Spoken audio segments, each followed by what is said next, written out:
Welcome back to the Wall Street Podcast. Today's Wednesday, July 30th, 2025, and we're doing our deep dive into this morning's Wall Street Journal.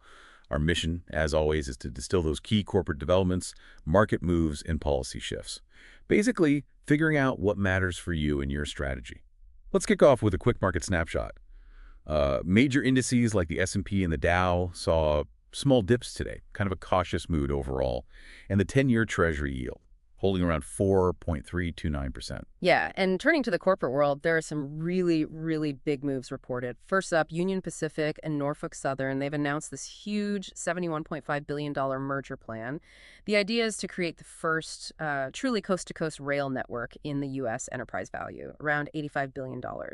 But it's not a done deal. It needs regulatory approval from the Surface Transportation Board, and there's already significant pushback. Pushback from who, mainly? Well, unions are definitely concerned about job losses, quite understandably, and chemical companies, among others, are worried about, increased pricing power for the combined entity. Right, makes sense.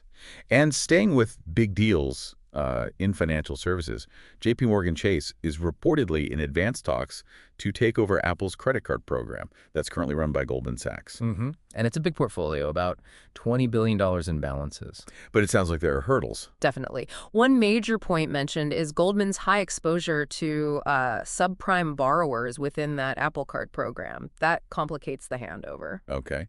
And also in tech, a potential cybersecurity mega deal. Yes, Palo Alto Networks is apparently in discussions to acquire CyberArk Software, an Israeli firm. We're talking a potential price tag exceeding $20 billion.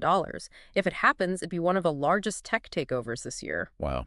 Okay, let's shift to earnings and some operational changes. Novo Nordisk. Yeah, not great news for them. Their shares plunged after putting out a pretty gloomy forecast. They're facing, well, let's just say intense competition, both from knockoffs and rivals like Eli Lilly. And there's more pressure, too, right, from pharmacy benefit managers. Exactly. CVS Caremark is implementing what they call non-medical switching, basically forcing around 200,000 members to switch from Zepbound to Wegovy. And that's purely based on pricing, not clinical reasons? That's what's reported, yes. Even though Zepbound has shown a higher weight loss efficacy in studies, it's a cost-driven move. That's a tough one for patients caught in the middle.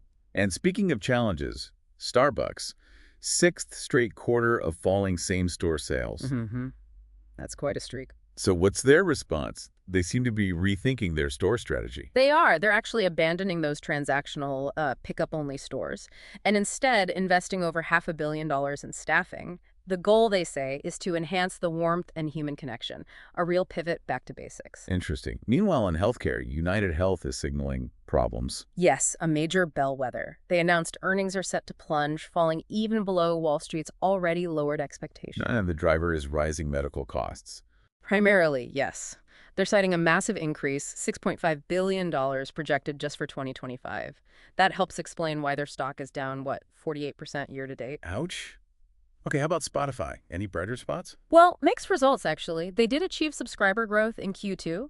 Monthly active users up 11%, premium subs up 12%. So user growth is there. It is, but they swung to a net loss of about $100 million. Why the loss? Higher costs across the board, personnel, professional services, marketing, and they admitted missing the mark on expanding ad revenue. Got it. And briefly on Boeing.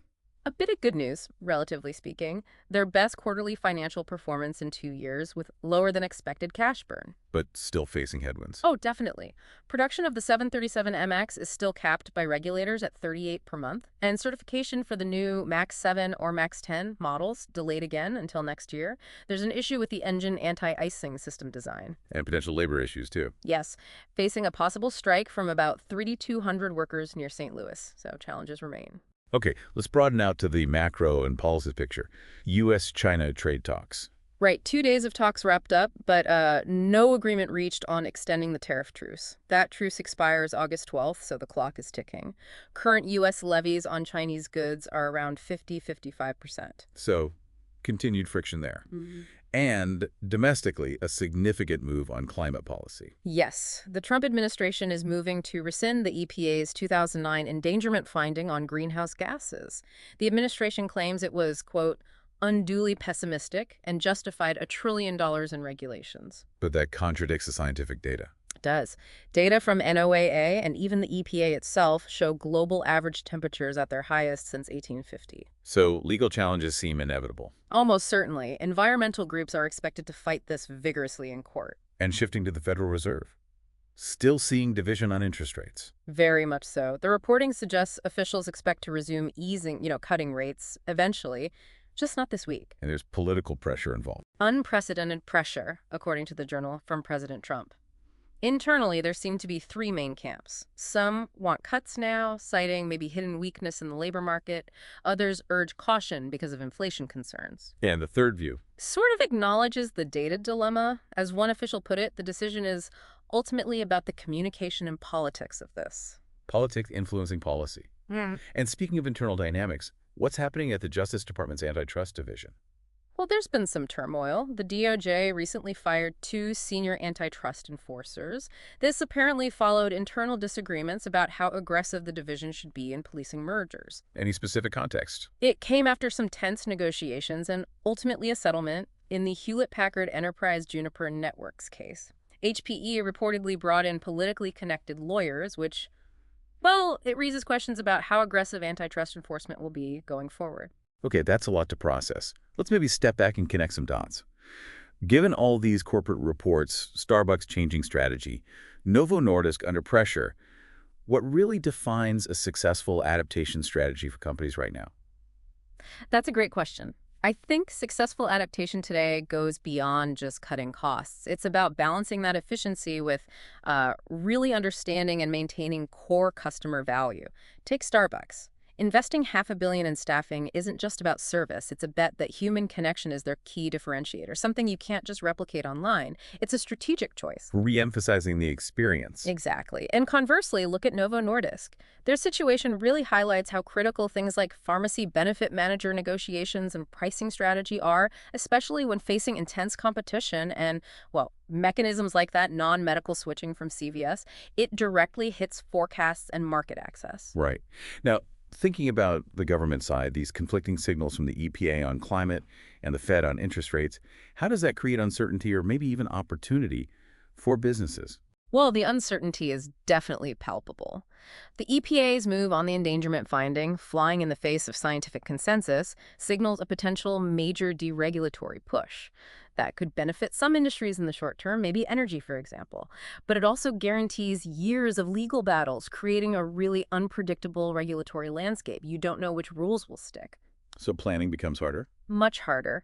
And similarly with the Fed, that internal division, amplified by political pressure, just clouds the outlook for monetary policy. Businesses thrive on predictability. And right now, both regulatory and monetary policy paths seem quite uncertain. Okay, last area, the geopolitical and tech front. The U.S.-China tariff truce is unresolved. Yeah. And China's pushing hard for AI independence. What does this combination signal for global competition and, crucially, supply chains? It signals continued, maybe even deepening friction and divergence. The failure to extend the tariff truce means those higher import costs and supply chain headaches aren't going away anytime soon. Companies have to keep factoring that in. And China's AI push. That's a longer-term, perhaps even more profound shift. Their intense drive for self-sufficiency in AI developing domestic chips, pushing open-source models, it points towards a strategic decoupling in this critical technology area. This isn't just about competition. It could fundamentally reshape global tech leadership, market access, supply chains for advanced components, everything, really. It forces companies everywhere to rethink their global footprint and dependencies. So, a complex picture. Ongoing shifts in corporate strategy trying to adapt, this intricate dance between regulation and politics creating uncertainty, and these big evolving dynamics in global trade and tech. It seems understanding how all these pieces interact is more crucial than ever for navigating the markets. Something to consider is how a decision in one area, say a regulatory change or a tech breakthrough, might unexpectedly ripple through and impact sectors or strategies you wouldn't immediately connect. It's all increasingly intertwined.